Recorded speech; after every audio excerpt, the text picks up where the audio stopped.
Shalom, shalom. It's your boy Zacharias coming at you. A little quick tidbit. Just want to give all praise to our power, Abi Hawa, my Shaq Shad, my brothers and sisters in this truth for labor and true sincerity. I did this video on January the 29th, and basically I was going into Isaiah, the 4th chapter, which talks about 7 women shall take hold of one man. That will happen because there'll be a war, which concludes the 3rd chapter of Isaiah.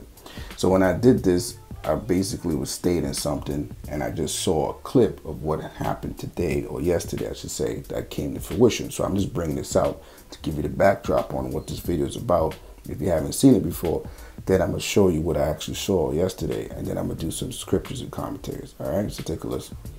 As these things are happening, there's a shortage, right? We already got pestilence on the earth, right? We already got basically rationing going on in certain places. So as the war kicks off, guess what's happening? Guess what's happening? The draft kicks in. A draft, right, is a mandatory enrollment of individuals into the armed forces.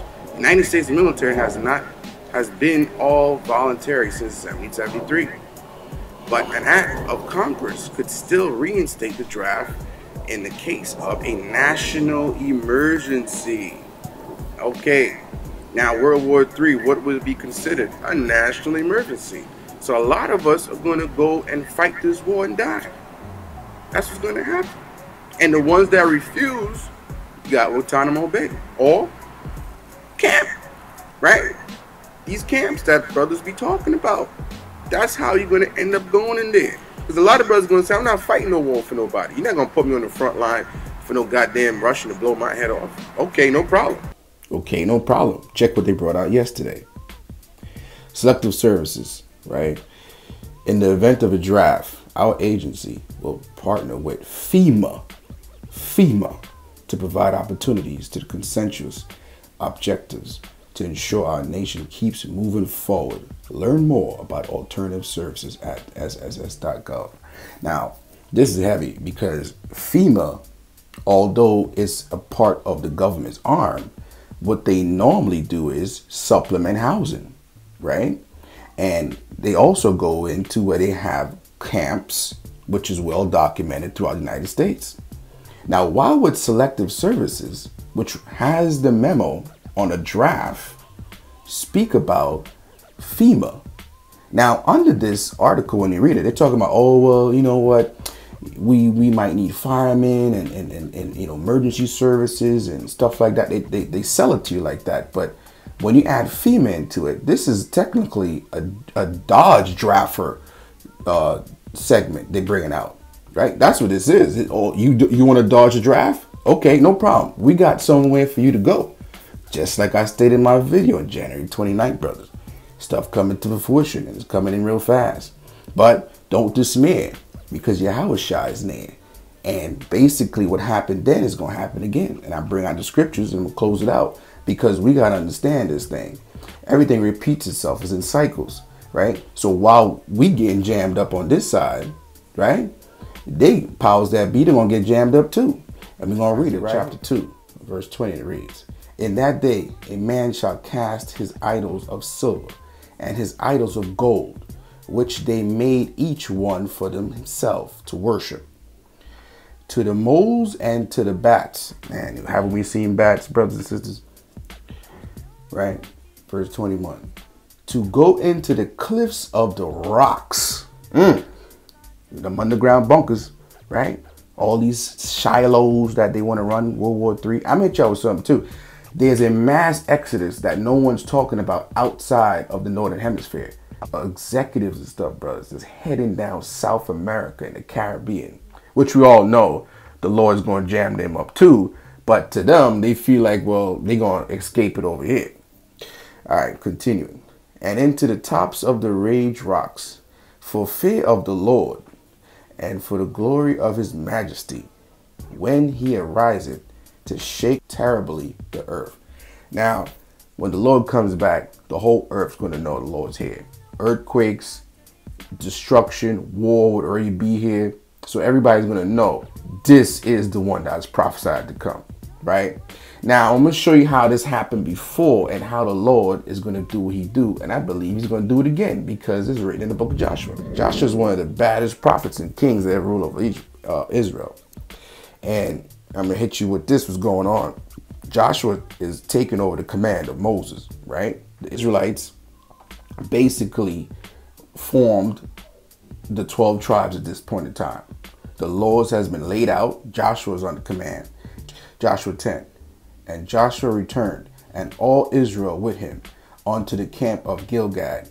But these 5 kings fled and hid themselves in a cave at Malkedah. Now, what do we just read in Isaiah 2? They will flee into the cliffs of the rocks. Now, this is happening in Joshua's time. There were 5 kings here. Now it's 10 kings. And don't be fooled. These 5 kings was ruling the entire earth, and they were in our land as well. That's another reason why Joshua is putting them up like he's putting them up. And it was told Joshua, saying, the 5 kings are found hid in a cave at Malkedah. And Joshua said, roll great stones upon the mount of the cave and set men by it for to keep them. Now, this is heavy, right? Because Joshua's like, yeah, leave them in there. I don't want them right now. And you're going to see why Joshua did that, right? Joshua 10, it continues, verse 22. Then said Joshua, open the mouth of the cave and bring out those 5 kings unto me of the cave. And they did so and brought forth those 5 kings unto him out of the cave. The king of Jerusalem, right? The king of Hebron, the king of Jarmuth, the king of Lachish, and the king of Elgon.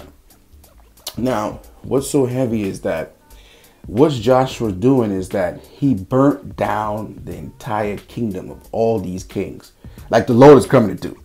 Putting fire on New York, fire on London, fire on Paris, Sydney. You burn all these kingdoms down and then you bring them out. And this is what Joshua did after he brought them out, right?